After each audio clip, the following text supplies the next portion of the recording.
Berikut ini akan kami tayangkan model pembelajaran anti korupsi dengan judul Storytelling for Inspiring People. Selamat menyaksikan. Halo anak-anak, Assalamualaikum. Waalaikumsalam. Selamat pagi. Pagi, Bu. Halo semua.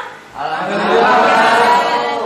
Oke, saya beri kesempatan untuk yang mau menciptakan yel-yel. Yel-yel silakan ke depan.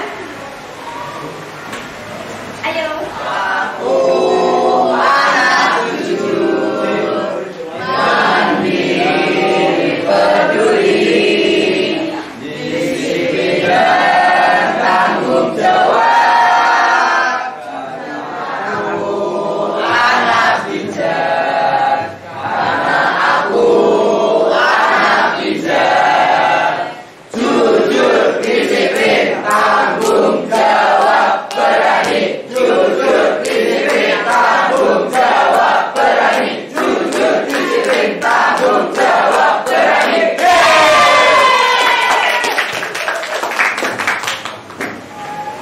Berikut Bu ini akan tayangkan video yang Bu ini harap bisa menginspirasi kalian.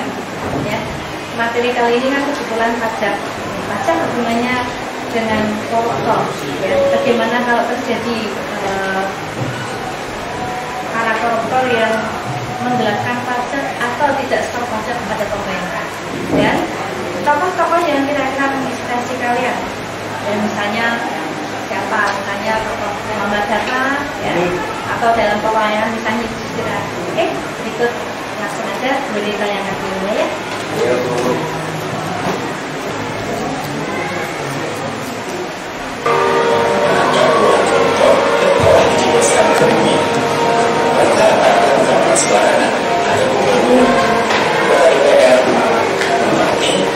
Bahkan menteri, dalam menegak korupsi, KPK fokus pada apa yang disebut big fish, pelaku korupsi kelas kakao, tindak korupsi yang merugikan negara dalam jumlah tak terkira, atau dampak yang sangat menyengsarakan masyarakat.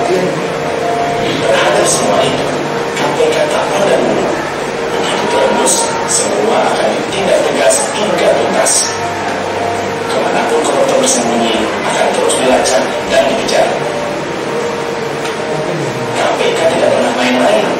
Buktinya, hingga kini setiap tersangka yang ditangani KPK selalu diputus bersalah di pengadilan. Selain untuk mengembalikan sebanyak mungkin negara yang sudah dikembang, itu semua dilakukan untuk menimbulkan efek jerah. Biar semua berpikir 1000 kali jika mau korupsi. Memang tak boleh ada kata setengah hati dalam memberantas korupsi. Harus agresif, serius, dan tanpa kompromi. Alasannya, karena korupsi sudah sering menghiat parah merusaknya. Dan kita semua adalah korban korupsi. Tengok saja karena dirimu. Masih banyak yang putus sekolah akibat tingginya biaya pendidikan. Masih beberapa orang sakit yang harus lulus dada tanpa dibuat karena mahalnya biaya kesehatan. Anak-anak yang berusukan malnutrisi itu akibat korupsi. Ya, korupsi dia andil besar dalam jurang kesengsaraan rakyat. Di sektor sumber daya alam, kompetitor perusahaan yang tahu berpejabat korup makin memiskinkan bangsa ini. Kekayaan alam tergerus habis, meninggalkan perusahaan yang ingin menghancurkan masyarakat. Sektor pangan tak luput berjalan para koruptor, membuat ketahanan pangan negeri yang sungguh ini melemah. Dalam bukti, semua lembaga itu tak berumur panjang. Ada saja hambatan yang membuat badan-badan itu akhirnya KO di tengah jalan. Pemberantasan korupsi yang dilakukan dengan cara konvensional ternyata gak ampuh dan mengalami banyak hambatan.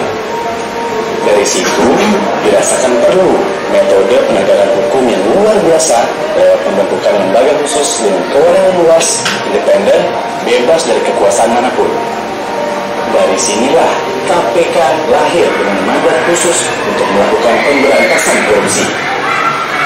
Dengan sejumlah kewenangan yang dimiliki, KPK diamanatkan untuk menuntaskan 5 tugas besar, yaitu melakukan koordinasi, supervisi, monitor, penindakan, dan pencegahan.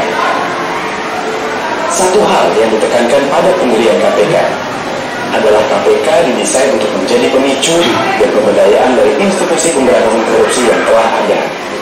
Istilah kerennya trigger mechanism. Korupsi tidak bisa dibasmi cuma dengan menangkapi para koruptor. Oleh sebab itu, KPK juga menggarap serius usaha-usaha untuk mencegah korupsi selain upaya penindakan. Bekerja sama dengan banyak institusi, KPK coba mendorong tertutupnya segala lubang kesempatan korupsi. Sudah banyak sekali sistem administrasi dan layanan publik yang dikaji oleh KPK untuk diperbaiki saat ditemukan kelemahan. Jika sistemnya sudah baik, maka dipercaya akan semakin sulitlah celah orang untuk berbuat korup. Kesempatan korupsi juga ditutup melalui transparansi para pejabat negara. Di antaranya dengan kewajiban pelaporan kekayaan milik pejabat dan pelaporan hadiah-hadiah yang diterima oleh pejabat atau yang terkenal dengan istilah gratifikasi, sehingga korupsi bisa dideteksi dan dicegah sejak awal. Tayangan sudah selesai. Saya lanjutkan dulu untuk kalian. Saya beri kesempatan tidak lain sebenarnya untuk membuat karya singkat nanti untuk dipresentasikan di storytelling. Oke?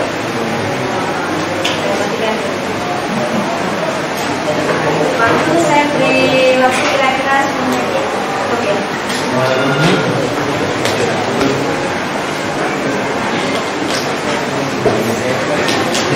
Kerjakan di tulis masing-masing.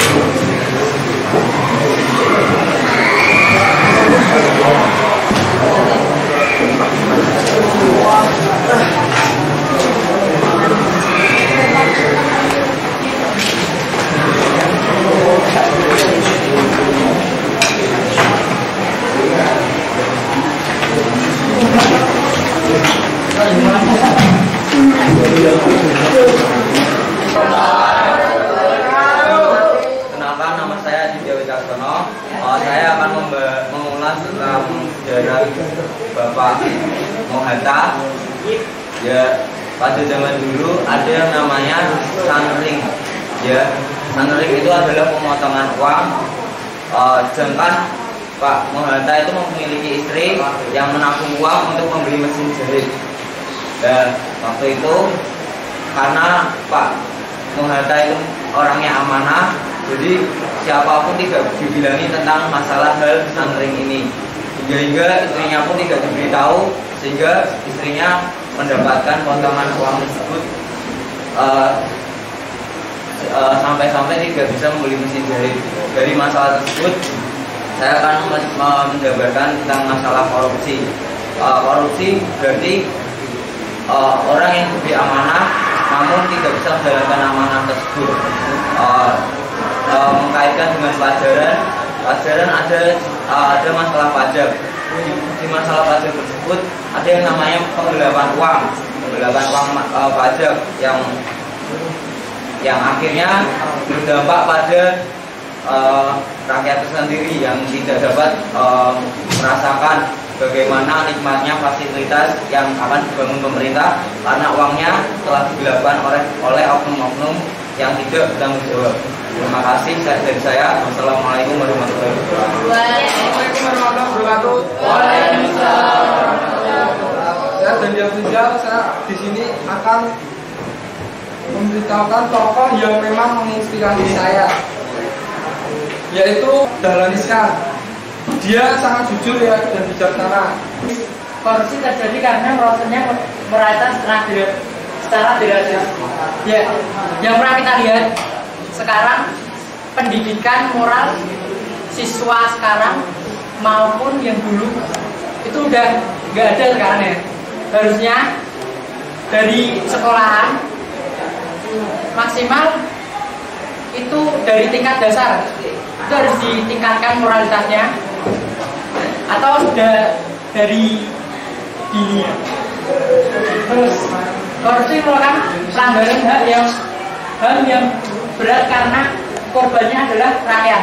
Ya benar, korbannya adalah rakyat, termasuk kita. Kita adalah rakyat Indonesia yang hak kita diambil oleh para koruptor. Nah, di sini akan menceritakan tentang tokoh idola saya dan tentang korupsi. Tokoh idola saya adalah Yudhistira, karena ia menjalankan amanah dari orang tuanya dengan mendapatkan apa saja harus dibagi dengan saudara-saudaranya.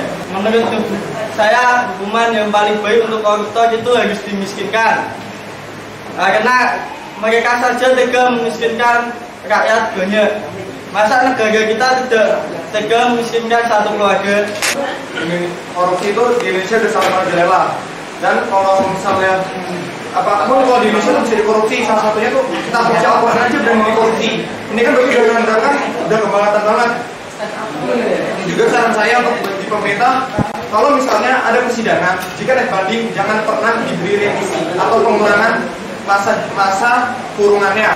Saya setuju dengan KPK tadi menerapkan bahwa pendidikan anti korupsi dimulai dari sejak dini. Maka anak-anak diajari bagaimana cara agar tidak korupsi, agar menolak adanya korupsi. Terima kasih dari saya. Wassalamualaikum warahmatullahi wabarakatuh. Terima kasih, tadi kalian sudah banyak yang menyampaikan gagasannya, menyampaikan storytelling ya, about inspiring people. Jadi di situ bisa kita simpulkan. Kira-kira siapa yang mau menyimpulkan dari yang sudah disampaikan teman-teman? Ayo tunjuk jari yang mau menyimpulkan. Kita harus hidup anti korupsi. Jadi katakan tidak pada korupsi seperti apa yang dikatakan KPK. Kita harus mendukung kegiatan KPK dan kita harus selalu bertindak sesuai dengan aturan yang ada. Terima kasih. Wassalamualaikum warahmatullahi wabarakatuh. Waalaikumsalam. Tepuk tangan untuk. Terima kasih para pemirsa sudah menyaksikan implementasi tip tersebut. Bisa diterapkan di semua mata pelajaran dan akhirnya tujuan Indonesia untuk menghilangkan korupsi bisa tercapai. Terima kasih.